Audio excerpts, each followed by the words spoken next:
RCB ವಿಜಯೋತ್ಸವದ ಸಂದರ್ಭದಲ್ಲಿ ಕಾಲ್ತುಳಿತವಾಗಿ 11 ಮಂದಿ ಸಾವನ್ನಪ್ಪಿದ್ರು. ಇದೇ ವಿಚಾರಕ್ಕೆ ಸಂಬಂಧಪಟ್ಟಂತೆ ಈಗ ಹೊಣೆಯ ವಿಚಾರಕ್ಕೆ ಸಂಬಂಧಪಟ್ಟಂತೆ ಒಂದಿಷ್ಟು ಬೆಳವಣಿಗೆಗಳು. ಆರ್ಸಿಬಿ ವಿಜಯೋತ್ಸವದ ಕಾರ್ಯಕ್ರಮದ ಬಗ್ಗೆ ಮತ್ತಷ್ಟು ಗೊಂದಲ. ವಿಧಾನಸೌಧದ ಕಾರ್ಯಕ್ರಮದಲ್ಲಿ ಭಾಗಿಯಾಗಿದ್ರು ರಾಜ್ಯಪಾಲ ತಾವರ್ ಚಂದ್ ಗೆಹ್ಲೋಟ್.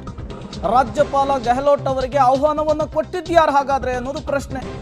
ಒಂದು ಕಡೆ ನಾವು ಕಾರ್ಯಕ್ರಮವನ್ನು ಆಯೋಜಿಸಿಲ್ಲ ಅಂತ ಹೇಳಿ ಸರ್ಕಾರ ಹೇಳ್ತಾ ಇದೆ, ಮತ್ತೊಂದು ಕಡೆ ಕಾರ್ಯಕ್ರಮವನ್ನು ಆಯೋಜಿಸಿಲ್ಲ ಅಂತೇಳಿ KSCA ಹೇಳ್ತಾ ಇದೆ. ಹಾಗಾದ್ರೆ ರಾಜ್ಯಪಾಲರನ್ನ ಕಾರ್ಯಕ್ರಮಕ್ಕೆ ಇನ್ವೈಟ್ ಮಾಡಿದ್ಯಾರು? ಆಹ್ವಾನವಿಲ್ಲದೆ ಗವರ್ನರ್ ಗೆಹ್ಲೋಟ್ ಕಾರ್ಯಕ್ರಮದಲ್ಲಿ ಭಾಗಿಯಾಗಿದ್ದಾದ್ರೂ ಹೇಗೆ? ಆರ್ಸಿಬಿ ವಿಜಯೋತ್ಸವದ ಬಗ್ಗೆ ಮತ್ತಷ್ಟು ಮಗದಷ್ಟು ಗೊಂದಲ ಕ್ರಿಯೇಟ್ ಆಗ್ತಾ ಇದೆ. ಕಾಲ್ತುಳಿತದ ಪ್ರಕರಣ, ಆ ಘಟನೆ ಗೊಂದಲದ ಗೂಡಾಗಿತ್ತು ಅನ್ನೋದು ಗೊತ್ತಾಗ್ತಾ ಇದೆ. ಒಂದು ಕಡೆ ಸರ್ಕಾರ ಹೇಳ್ತಾ ಇದೆ ನಾವು ಕಾರ್ಯಕ್ರಮ ಆಯೋಜನೆ ಮಾಡಿಲ್ಲ ಅಂಥೇಳಿ, ಮತ್ತೊಂದು ಕಡೆ KSCA ಹೇಳ್ತಾ ಇದೆ ನಾವು ಆಯೋಜನೆ ಮಾಡಿಲ್ಲ ಕಾರ್ಯಕ್ರಮವನ್ನು ಅಂಥೇಳಿ.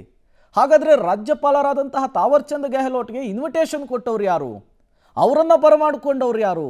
ಅವರು ವೇದಿಕೆ ಮೇಲೆ ಕಾಣಿಸ್ಕೊಂಡಿದ್ದಾರೆ. ಹಲವು ಪ್ರಶ್ನೆಗಳು ಈಗ ಮುನ್ನೆಲೆಗೆ ಬರ್ತಾ ಇದೆ.